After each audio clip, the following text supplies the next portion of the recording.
Fabiana, vou passar para você nos dizer o que você está apurando aí em Goiânia.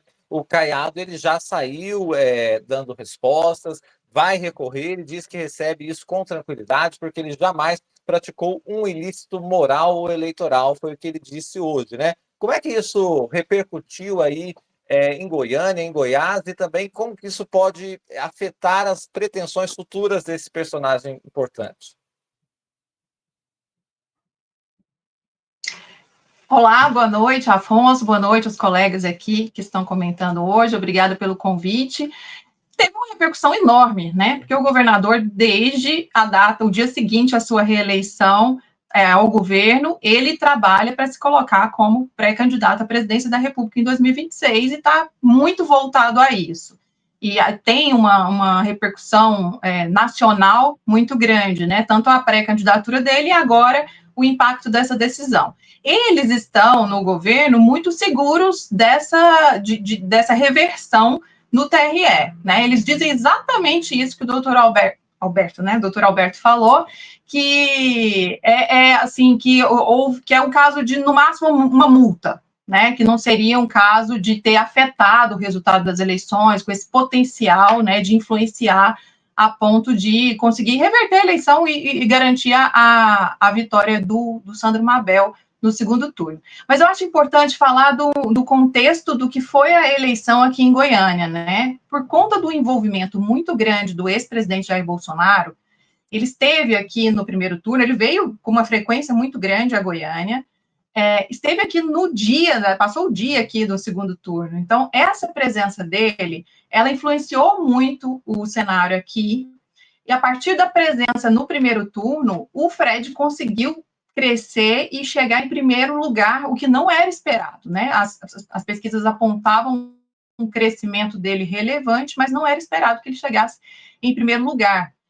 Na antevéspera das eleições, a gente tinha um empate triplo, né? Entre Sandro Mabel, candidato do União Brasil, Fred Rodrigues, o candidato do PL, apoiado pelo Bolsonaro, e a Adriana Corse, candidata do PT. E aí ele veio, e fez ataques ao governador Ronaldo Caiado, né, no comício eleitoral, e conseguiu ter essa influência. O Fred sai em primeiro lugar e sai já falando, Bolsonaro vem outras vezes.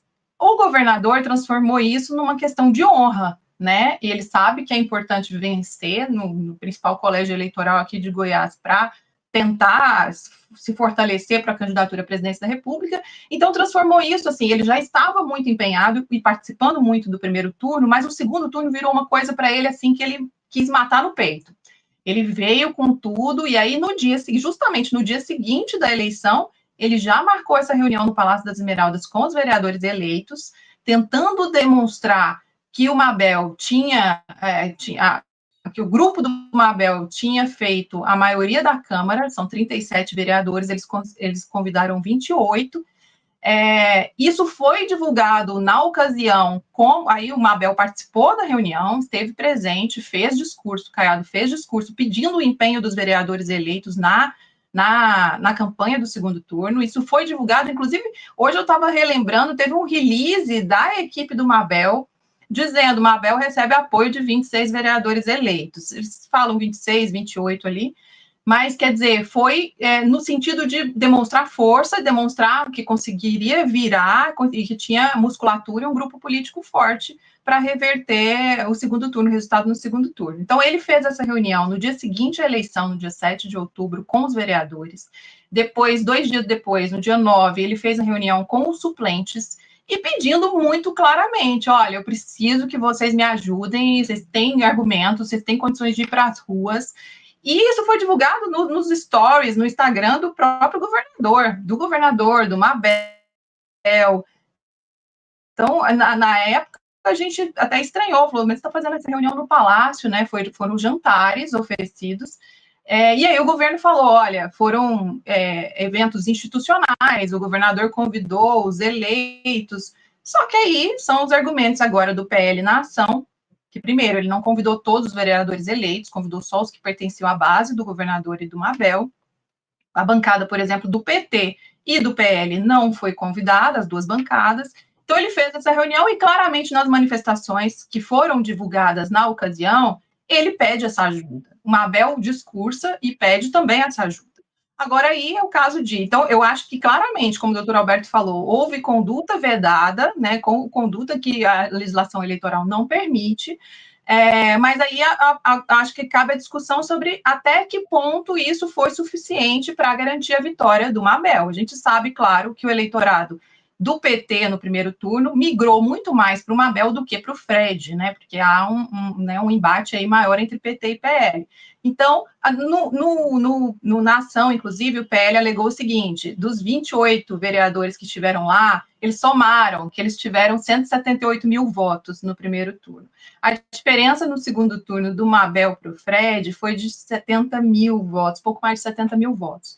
Então, eles alegam o seguinte: olha, teve potencial de influenciar, né, e ter esse batalhão trabalhando em favor do Mabel, houve o uso da máquina, do palácio para isso. Sobre a resposta do governador, né, ele inclusive cancelou uma agenda que ele teria em Brasília para dar essa entrevista coletiva, até falou, olha, eu não quis divulgar nota, que eu não sou disso, não sou de fugir das situações e tal, foi dar entrevista, até demonstrou uma certa irritação com as perguntas dos jornalistas, mas disse isso, que foram reuniões institucionais. Aí ele alega, né, ele citou o caso de Dilma Rousseff em 2014, que usou o Palácio da Alvorada na pré-campanha ainda, de Bolsonaro em 2022, quando recebeu apoio, inclusive, dos governadores no segundo turno, o Caiado estava presente, dos governadores, dos sertanejos, de prefeitos e tudo também na Alvorada.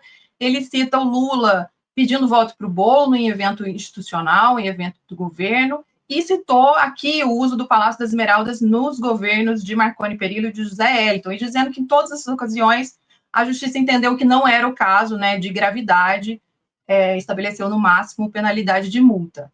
Só que aí, do outro lado, o PL alega que é diferente um governador ou um presidente usar a estrutura de governo, usar a residência oficial ou o palácio, a administração, para fazer campanha em seu próprio favor, que seria alguma coisa até que é entendida como natural, ele receber, fazer encontros políticos, fazer reuniões políticas em locais que são a residência oficial do governador, que isso é diferente dele fazer uma reunião, promover jantares em favor de um candidato a prefeito. Sim. Então, eles alegam que existe uma diferença em relação a isso, aí o professor Alberto pode até esclarecer se seria esse caso, mas é essa a alegação do governador, preocupado, claro, com a repercussão, que foi muito grande aqui no estado e no país inteiro, mas também muito confiante de uma reversão nisso. Eles estão apostando ali, o grupo político do governador, apostando de 5-2 o placar, que seria no TRE, em favor dessa mudança de entendimento.